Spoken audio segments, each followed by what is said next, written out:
बहुत बहुत स्वागत है दर्शकों। लता जी के निधन पर 2 दिन का राष्ट्रीय शोक घोषित हुआ। शोक का दूसरा दिन था और संसद में मोदी जी का भाषण चल रहा की बात है, मजा लो ना, आपके काम आएगा। मजा लीजिए आज, आपके नेता कहेंगे मजा आ गया। इधर कारपोरेट वालों के टीवी चैनलों पर नौकरी मांगने वालों को भिखारी बताने वाला समाचार चल रहा था।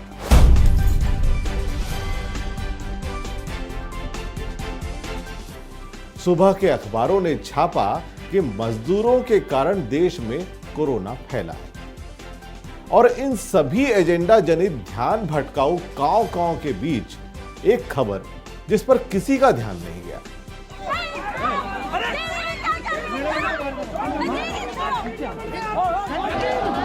आपदा के नाम पर जो सबसे फंडामेंटल सर्विसेज सबसे पहले जो खोली जानी चाहिए वो यूनिवर्सिटी और कॉलेज और स्कूल होने चाहिए, जबकि हकीकत में क्या होता है कि सबसे आखिर में यूनिवर्सिटी कॉलेज और स्कूल खोले जाते हैं और सबसे पहले आपदा में बंद कर दिए जाते हैं, जबकि अंत तक लिकर शॉप्स और सभी अय्याशी के अड्डे हमारी मार्केट में खुले हैं। तो आज के समय में यहाँ पर हमारा मौजूद होना इसलिए ज़रूरी है क्योंकि छात्र और वो छात्र खासकर जो कि हाशिए के समुदाय से आते हैं उनका सबसे बड़ा नुकसान आज हो रहा है। आज ये सरकार विद्यार्थियों को आंदोलन करना पड़ रहा है कि उनके बंद शिक्षण संस्थानों को खोला जाए।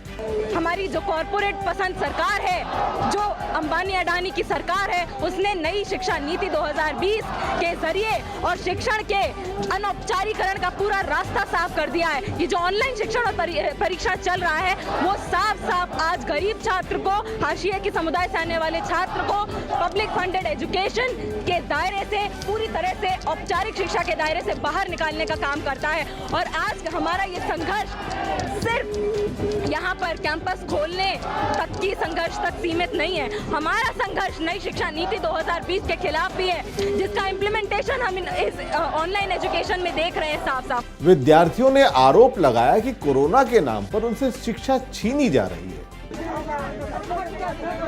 और इस बीच लाखों की रैलियां हुई।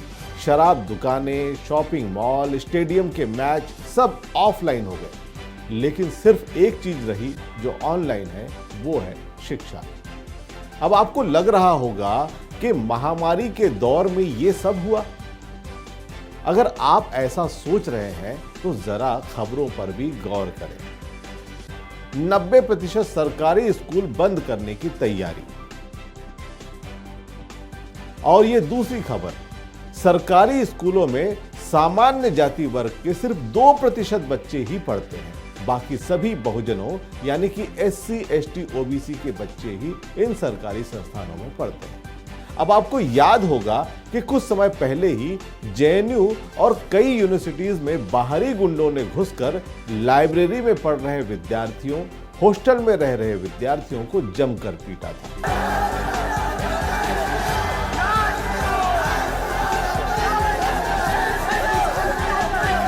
और कर्नाटक में लड़कियों को स्कूल आने से सिर्फ इसलिए रोका जा रहा है क्योंकि वे हिजाब पहनती है।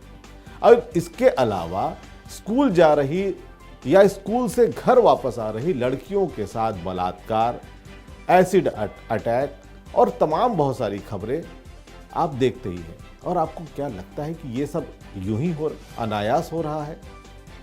अगर आपको ऐसा लगता है तो जरा इन खबरों को अच्छे से पढ़ लीजिए। यहां पर साफ साफ लिखा है कि भारत को हिंदू राष्ट्र बनाने के लिए हिंदू राष्ट्र संविधान लिखा जा रहा है, जो कि मनुस्मृति पर आधारित होगा। और मनुस्मृति के अध्याय 1 के श्लोक 87 के अनुसार पढ़ना, पढ़ाना, यज्ञ करना और कराना, दान लेना, ये सिर्फ ब्राह्मण का काम है। मनुस्मृति के अध्याय 2 श्लोक 66 और अध्याय 9 श्लोक 18 के अनुसार असत्य जिस तरह से अपवित्र है उसी तरह स्त्रियां भी अपवित्र है, यानी कि उनको पढ़ने, पढ़ाने, वेद मंत्र बोलने या उपनयन का अधिकार नहीं है। और इन धर्म संसदों से RSS ने भले ही पल्ला झाड़ लिया हो, लेकिन मोहन भागवत ये कह चुके हैं कि शिक्षा के कारण ही ज्यादा तलाक होते हैं। उधर मोदी जी के गुरुजी भिड़े गुरुजी ने कहा कि सुशिक्षित समाज से ही देश को खतरा है। धर्म संसद द्वारा प्रस्तावित हिंदू राष्ट्र संविधान में यह भी कहा गया कि उच्च शिक्षा का अधिकार सिर्फ उन्हें ही मिलेगा जो पहले गुरुकुल में पढ़ाई करेंगे, और वेद के पर आधारित जो गुरुकुल है उसमें सिर्फ राजाओं और उच्च कुल के ब्राह्मणों के बच्चों को ही शिक्षा का अधिकार होता था, वहां सिर्फ उन्हीं को प्रवेश मिलता था। इसके अलावा अगर कोई गलती से भी पढ़ाई कर ले या उससे बाहर भी अगर पढ़ाई कर ले तो एकलव्य की तरह उसका अंगूठा काट लिया जाता था। अब अगर बात महामारी की करें तो इसके बहाने जहां जहां भी बलात् प्रतिबंध लगाए गए और शुरू में आम लोगों ने उसे स्वीकार भी कर लिया, लेकिन जैसे जैसे इसकी हकीकत सामने आई वैसे वैसे सड़कों पर इसका विरोध शुरू हो गया। कनाडा में ये जो विरोध था वो इस कदर उग्र हुआ कि प्रधानमंत्री को छिपने के लिए भागना पड़ा अपना घर छोड़कर। बेल्जियम, ब्रिटेन सहित कई देशों में इन प्रतिबंधों के खिलाफ प्रदर्शनों की खबरें आ ही रही हैं। अब भारत की शिक्षा का क्या होगा, ये यहाँ के युवाओं को ही समझना पड़ेगा और उनकी समझ पर ही ये निर्भर है।